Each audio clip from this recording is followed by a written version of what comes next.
Bloomington Normal's softball community is mourning the loss of one of their own, Lyle Day. He died last week at age 88, leaving a void beyond wins and losses, trophies and championships. Day created the Bloomington Lady Hearts competitive women's fast pitch team in 1985. He was also a volunteer assistant coach at Illinois Wesleyan. To reflect on Day's legacy, WGLT correspondent Randy Kindred sat down with Wesleyan softball coach Tiffany Prager. She's a former Lady Hearts player herself. An abundance of knowledge and generosity and joy that he took with him, and really it was a contagious generosity, joy, kindness that he really extended to anyone that he knew and that he was interacting with, whether it was on the Lady Hearts or with Illinois Wesleyan softball or in the community or in his work at State Farm.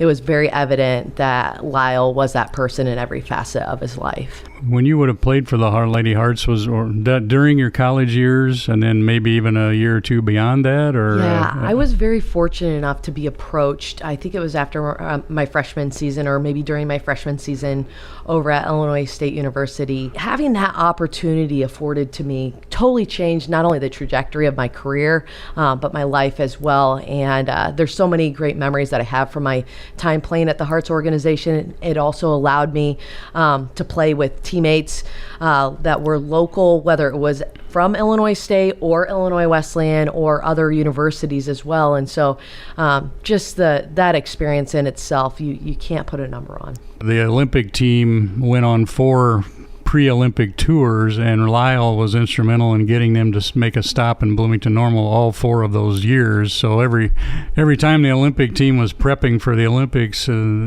ended up in Bloomington Normal. So the connections that he had beyond Bloomington Normal, were that pretty impressive to you too? Yeah, Lyle was impressive in terms of his connections that he had and how humble he was about those connections. You never necessarily knew all of the work that he was doing behind the scenes, and anybody that's involved in whether it's running an organization or coaching a team understands, the amount of work that goes into the behind the scenes work. And Lyle never took credit, wanted credit. He was just all about providing the best possible experience to so many different people involved within, softball in general.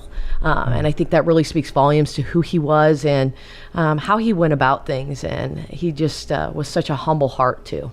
You have the unique experience of when you became head coach. He was, I think by that point, was he an assistant coach emeritus? Was that his title? But you kind of got to see him in that role. And I know my daughter played for Wesleyan and really enjoyed him and described him when I let her know that he had passed. She said he was a beautiful soul, and I think that's kind of typical of how all the players thought of him. And so, what was it like, kind of having him part of your staff when you took over there? Yeah, while I was an assistant here as well under Steve King, I think he was a little bit more present in terms of being at those practices.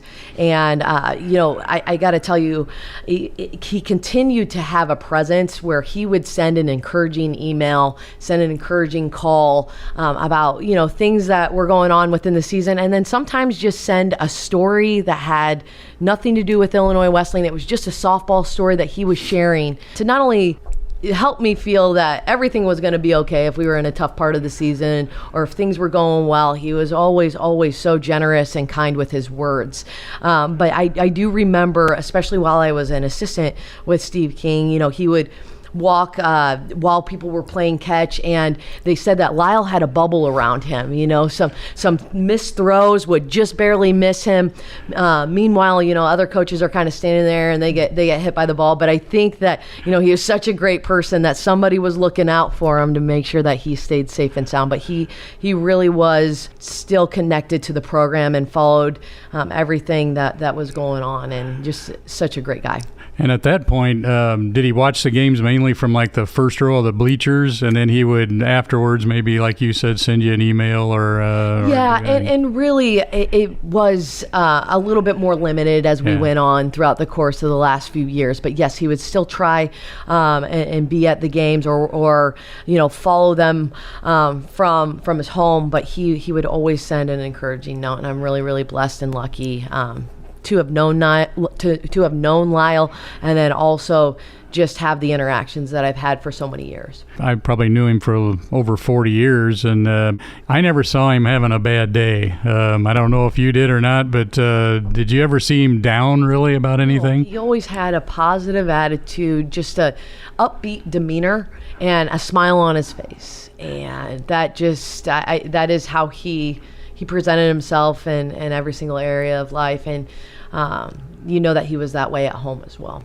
Towards the later years with the Lady Hearts, he was still, he and his wife would drive him to games, and they would get a golf cart to take him out to the field. And so he didn't miss many Lady Hearts games, even this past summer. So I guess when you love the game like he did, it's that kind of keeps you going, I guess. I think he loved the game, tremendously, but what the game represented even beyond the game in terms of how to approach life, how to think about things. I mean, he just was a really special person that, like I said, you just can't put into words the impact that he had and who he was, and his legacy will continue to live on. And just really fortunate and grateful to have been impacted by him and had the relationship that we were lucky enough to have. Whether you were a member of a Hearts team or at Illinois Wesleyan or Illinois State, you always knew that you could count on Lyle. You could count on everyone a part of that organization. That's Tiffany Prager, the head softball coach at Illinois Wesleyan, reflecting on late Bloomington Normal softball leader Lyle Day. She spoke with WGLT correspondent Randy Kindred. Day's life will be celebrated Sunday at East Lawn Funeral Home in Bloomington. Visitation starts at noon and the funeral service begins at 3.